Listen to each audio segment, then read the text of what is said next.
Assalamualaikum warahmatullahi wabarakatuh. Bismillahirrahmanirrahim. Tabarakalladzi nazzala al-furqana 'ala 'abdihi liyakuna lil 'alamin nadhira. Allahumma shalli wa sallim 'ala sayyidina Muhammadin wa 'ala alihi wa sahbihi wasallam. Yang sangat saya hormati semua pengurus wilayah Nahdlatul Ulama Jawa Tengah, khusus di Wilayah Sedekah. Teman saya, guru saya, putra-putri saya, Haji Abdul Ghafur Maimun. Saya mau cerita sedikit tentang sana. Jadi buyut saya kandung itu namanya itu Hafsah.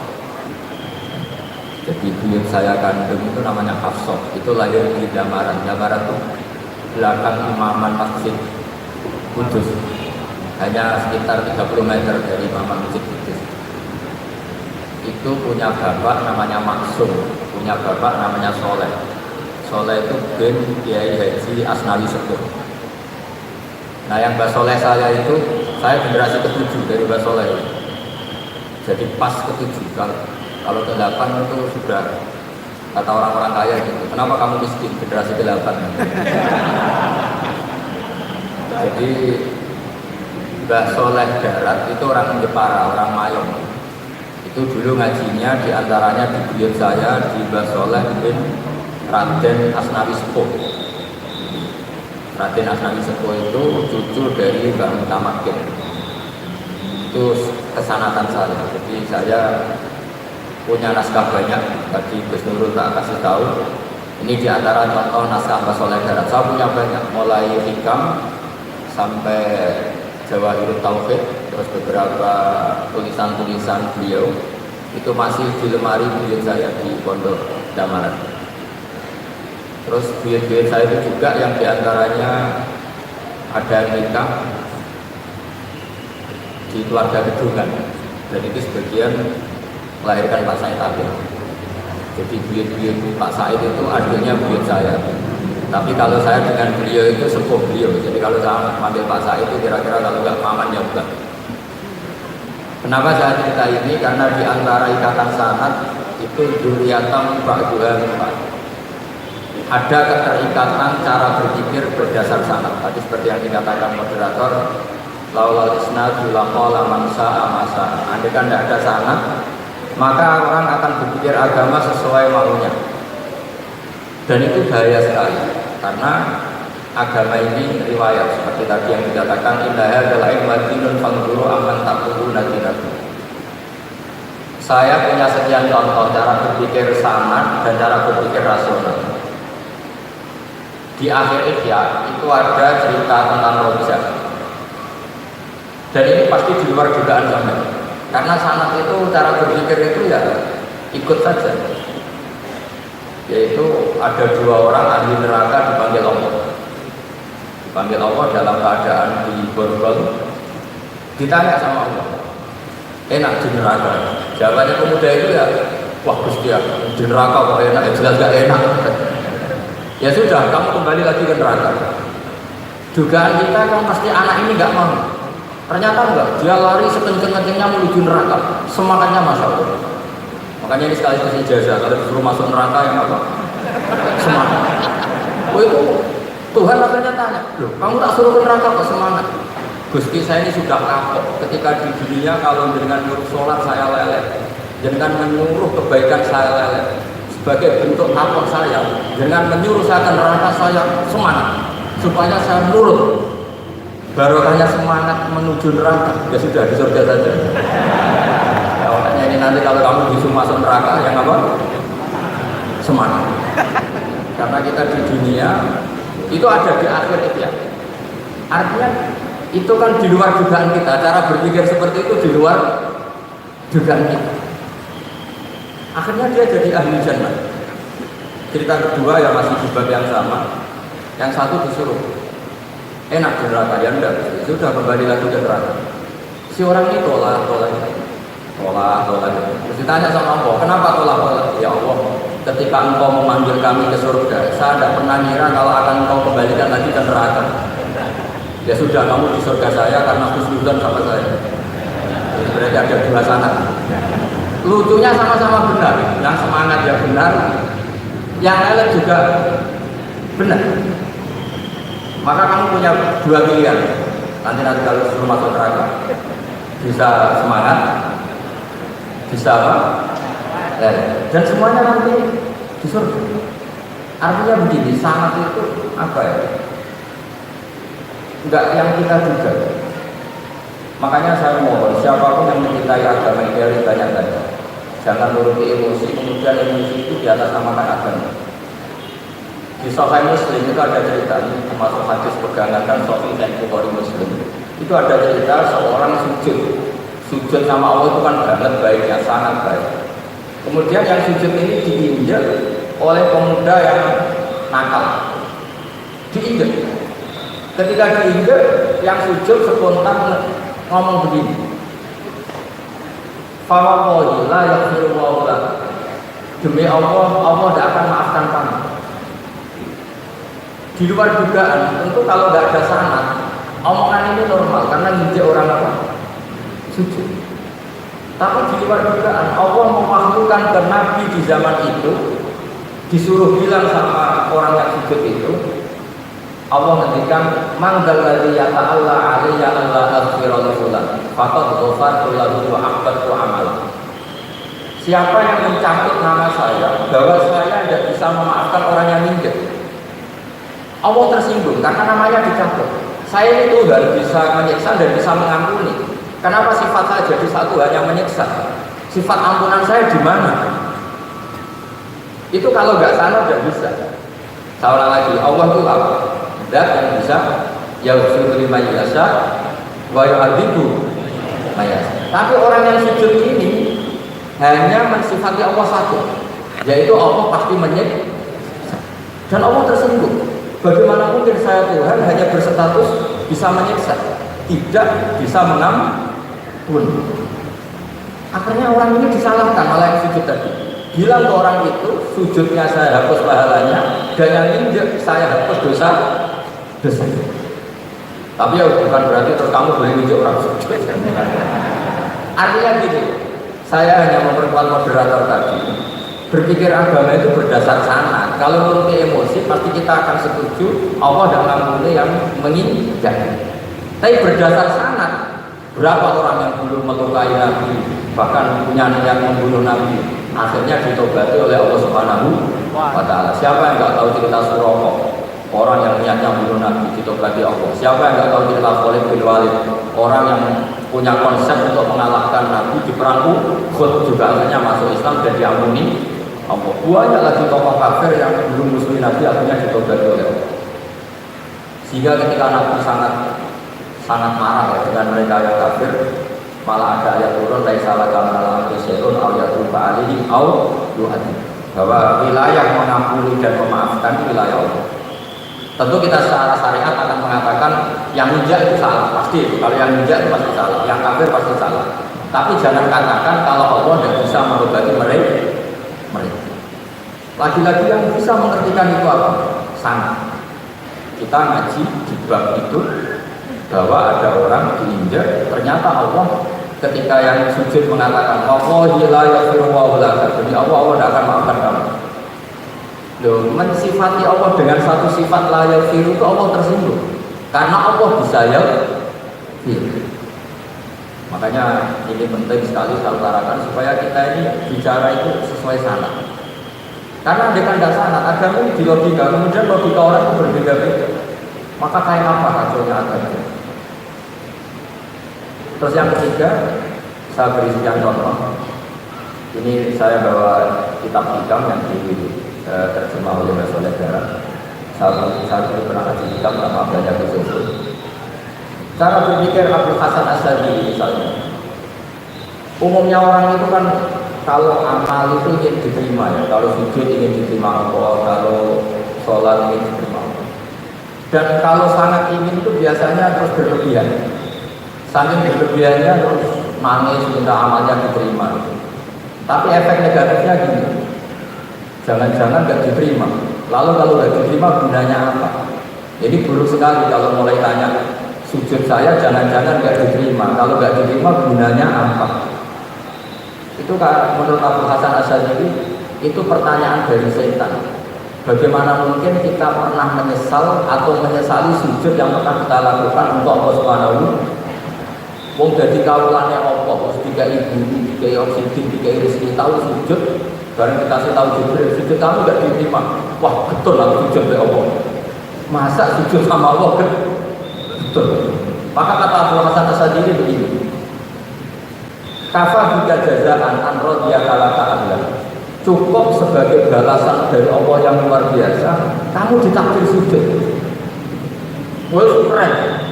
Coba kalau kamu nanti ketemu Allah, ada orang yang sama sekali di bumi nggak pernah sujud. Lalu kamu ketemu Allah sujud berkali-kali, kemudian dapat kabar kalau sujud kamu nggak diterima.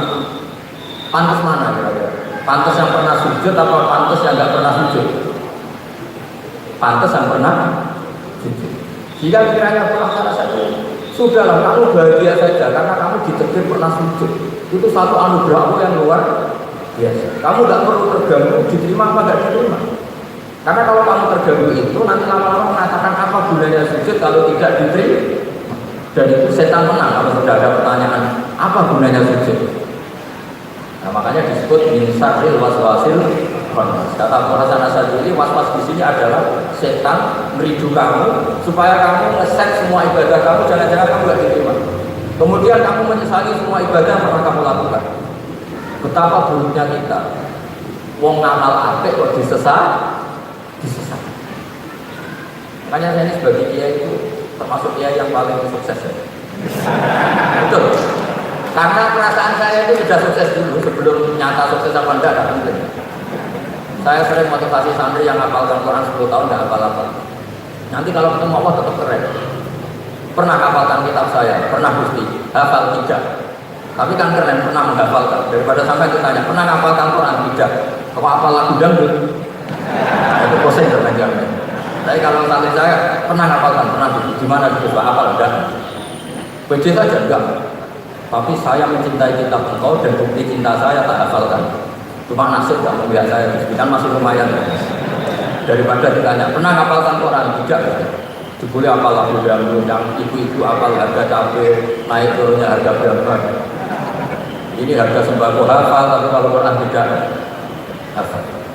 Nah, pikiran-pikiran kayak Abu Hasan Asy'ari itu harus kita kembangkan. Makanya saya suka sekali ketika Mbak Bon yang sekarang ditugaskan ke Swati meresmikan Thariqah Syadziliyah. Ya cerminannya kitab hikam itu yang diterjemah Mbak Soleh Darat. Karena hikam adalah murid Abdul Abbas Al-Mursi. Beliau adalah murid Abu Hasan Asy'ari. Jadi gampangannya kalau sampai ingin tahu cara berpikir Abu Hasan Asy'ari itu ngaji hikam. Karena hikam itu cucu muridnya Abu Hasan Asy'ari. Dan itu cara berpikir gampang. Misalnya hubungan dengan Allah. Ilahi kullama akhrosani lumni antokoni karomuka. Ya Allah, ketika saya terbungkam oleh kesalahan-kesalahan saya, sampai saya ini merasa tidak pantas minta, tidak pantas memohon sama Engkau karena dirinya dosa saya banyak. Tapi kata beliau antokoni karomuka. Tapi saya berani melapatkan doa itu berdasar rahmat Kamu tidak terbatas. Dan itu indah sekali kata-katanya. Ilahi kullama akhrosani lumni antokoni karomuka. Jadi kullama akhrosa sekiranya buka bisokno ni isun apa lumni sifat elek isun antoko mongko dadekno iso ngucap ni isun apa karomuka sifat lomane jenengan. Dan itu dipraktekkan semua ulama. Ya Rasulullah taknati min zallatil al-mati kalaba irofil kronikal lamami. Jadi yang seperti yang dikatakan tadi Kusibidillah dari ya sudah kadang ada baru saya ada kusiri saya tidak tahu karena bacanya innal kabah irofil kronikal lamami la Allah rahmat rabbi ayat simbata ya Allah asabul isyani fil kisam. Itu ada orang kalau fanatik kebaikan datang ke Abu Hasan Asy'ari beruntung karena dunia ini sudah kacau baru banyak maksiat banyak macam-macam. Apa jawabnya Abu Hasan Asy'ari? Man ahabba Allah yusabahu fi ardi faqad ahabba Allah tadhara maghfiratuh.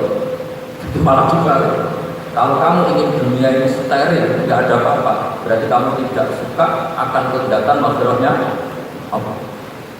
Jadi sangat-sangat seperti ini harus kita jaga. Meskipun tidak kita manfaatkan untuk kepentingan fadl nafsi, tapi kita harus kita jaga. Jika kita jadi orang itu tidak terlalu sepanang dengan pikiran kita bahwa maksiat itu pasti mendatangkan azab. Kok kamu katakan pasti, itu buktinya apa? Maksiat itu salah, kalau salah harus istighfar. Maksiat itu salah, tapi Allah bisa saja mentobati yang maksiat kemudian jadi orang baik. Karena Allah tetap bersifat yaghfiru liman yasha wa yu'adzibu liman yasha. Kok kamu katakan pasti itu sanadnya dari mana? Jadi ini pentingnya sanad ya. Kita harus terus menjaga sanad ini supaya cara berpikir agama sesuai garis yang pernah ditulis oleh para ulama yang semua itu misalnya dari Rasulullah SAW. Terus ini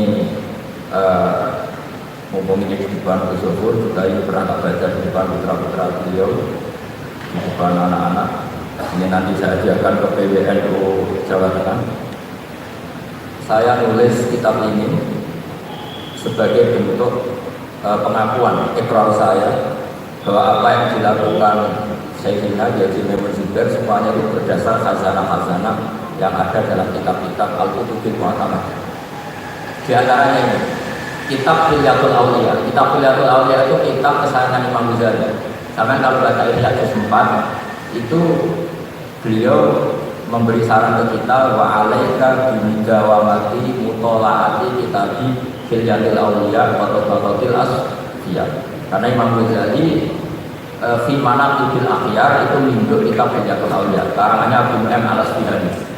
Kalau di tasawuf beliau nginduk kitab namanya Qutil Qulub karangannya Abu Thalib Al-Makki. Kalau di fikih tentu beliau nginduk gurunya sendiri Imam Al-Haramain, yaitu Nihayatul Matlab fi Dirayatil Madhab. Ini saya beri contoh kenapa bangun Ibadillah semua tokoh-tokoh NU cara perilaku itu santai, relax tapi terarah. Ini saya beri contoh. Ini riwayat dari Sufyan bin Uyainah termasuk gurunya Imam Syafi'i. Ini halaman